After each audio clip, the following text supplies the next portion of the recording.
Bueno, hoy nos habíamos preguntado si es necesario para una gran fortuna llevarse el dinero a Suiza, si no tiene aquí ya suficientes armas fiscales para no pagar demasiados impuestos, las SICAP, sin ir más lejos. Y para hablar de este tema hemos invitado a Guillermo Rocafort, licenciado en Ciencias Económicas, Derecho, analista político y autor de un libro en el que equipara las SICAP con paraísos fiscales. Buenas tardes. Buenas tardes. Pues le traslado la pregunta. ¿Cree usted que, teniendo en cuenta que las grandes fortunas cuentan con estas SICAP, con estas sociedades de inversión de capital variable que tributan al 1% de los beneficios, es necesario irse a otro país para pagar pocos impuestos? Yo creo que no. Yo creo que aquí tienen una magnífica fórmula en forma de sociedad SICAP, que es un auténtico paraíso fiscal, para enriquecerse exponencialmente, mientras las clases medias españolas son perseguidas tributariamente, ¿no? Otra cosa es que quieran de alguna forma diversificar el riesgo y tener, pues digamos, huevos en otros cestos, ¿no? Entonces sería comprensible que también tuvieran en paraísos fiscales. También habrá que ver el origen posiblemente ilícito de algunas fortunas que se esconden en paraísos fiscales. Estamos hablando que dinero legal, dinero blanco, sí, dinero que se ha conseguido, se puede tranquilamente tener en España y tributar de una manera muy ventajosa. Sí, están tributando al 1% desde que se constituyeron en el año 85 por el ministro Boyer hasta el momento presente, y esto explica efectivamente que durante este tiempo hayan surgido en España estos patrimonios inconmensurables a base de que, como no han pagado impuestos, han incumplido el mandato constitucional que establece que la carga fiscal o tributaria tiene que ser progresiva, es decir, a mayor capacidad económica, mayores impuestos, pero han utilizado este instrumento legal, perfectamente legal, para, bueno, en fin, hacer que sus pluralidades se multipliquen. Otra cosa es que podemos entrar en otras cuestiones como el fraude de ley que suponen, la falta de inspección por parte de la agencia tributaria y otras prácticas que si no ilegales, sí completamente inmorales desde un punto de vista fiscal. Vamos a ir por partes, destripando las SICAP, porque se crearon a mediados de los 80, en principio se supone porque el dinero se iba fuera porque había otras condiciones más ventajosas. ¿Esto es así? ¿Cuánto pagaban antes? Bueno, vamos a ver, en ese momento efectivamente había una fuga importante de capitales y se pensó en este instrumento jurídico, societario, para arraigarlos a España. Pero la verdad es que una cosa es que se arraiguen a España y que tengan una tributación quizá a lo mejor un poco más beneficiosa, entre comillas, pero otra cosa bien distinta es que no se esté tributando por ellos prácticamente, porque los accionistas, que son los que están detrás de la sociedad SICAP, ellos pues no materializan la plusvalía, que es donde se aplicaría en sí el impuesto de la renta, sino lo que hacen son reducciones de capital, fusiones transfronterizas, de tal manera que todas esas plusvalías o bien están latentes dentro de las sociedades o las fusionan con sociedades SICAP de otras naciones europeas.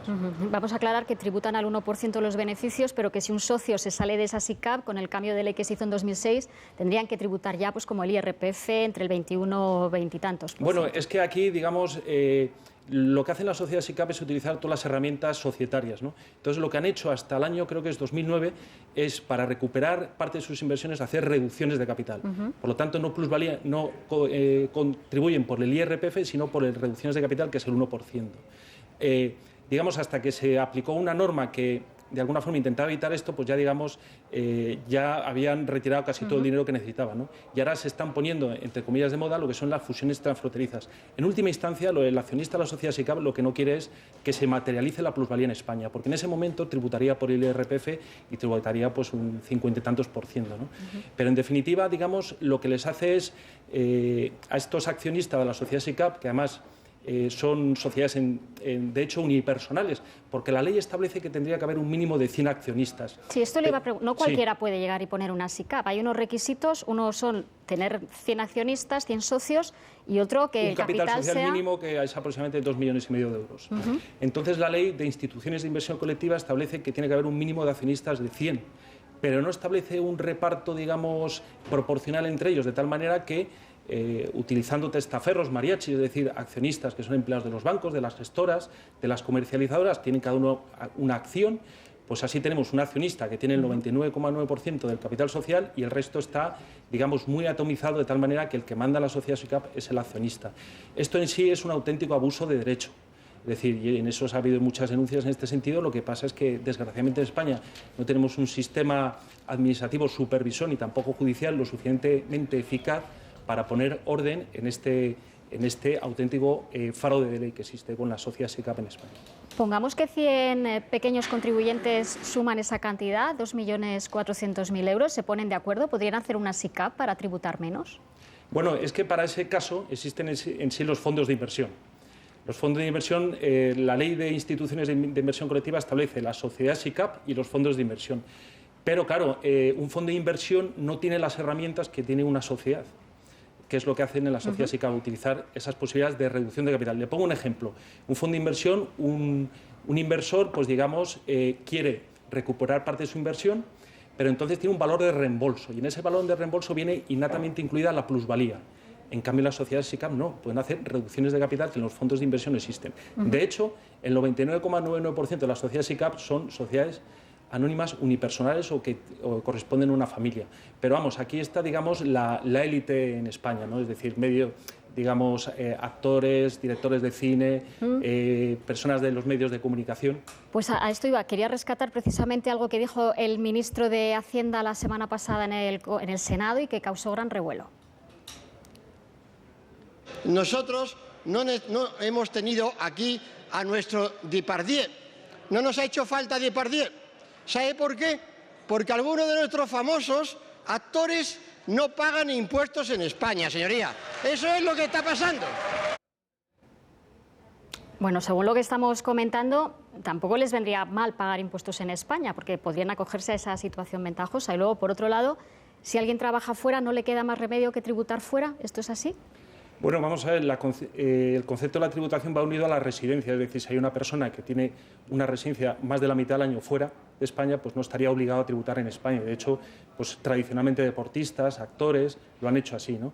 En España en particular, claro, ahí no solamente son gente del mundo del cine, sino también podríamos hablar de políticos, podríamos hablar también de empresarios, de constructores, podríamos hablar de de deportistas, futbolistas. Es decir, las sociedades SICAP, de alguna forma, lo que unifican son la élite, pero no solamente en un campo económico, sino también en un campo mediático, en un campo deportivo, en un campo político, en un campo financiero, banqueros. Es decir, es algo que unifica a la élite en España, que tiene sus sociedades SICAP y que tributan privilegiadamente, mientras el resto de españoles pues estamos acosados a impuestos. Nos quedan 40 segundos. En su opinión, que ha estudiado el tema, ¿qué habría que hacer para que esas fortunas tributen más y, a ser posible, de buena gana? Bueno, aquí lo que tendría que haber en España es una voluntad política, sobre todo para acotar esto, porque desde que se constituyeron todos los partidos políticos han ido en la misma sintonía. Y desde luego haría falta una CNMV mucho más, entre comillas, potente, como por ejemplo la SEC estadounidense o la FSA, que simplemente lo que tiene que hacer es cumplir las normas. Y un sistema jurisdiccional o judicial, pues efectivo. Desgraciadamente en España pues carecemos de voluntad política, voluntad administrativa y voluntad judicial. Guillermo Rocafort, muchas gracias por ayudarnos a entender un poco mejor todo esto de la SICAP y demás. Es un placer estar con usted. Muchas gracias. Gracias. Hasta otro día. Hasta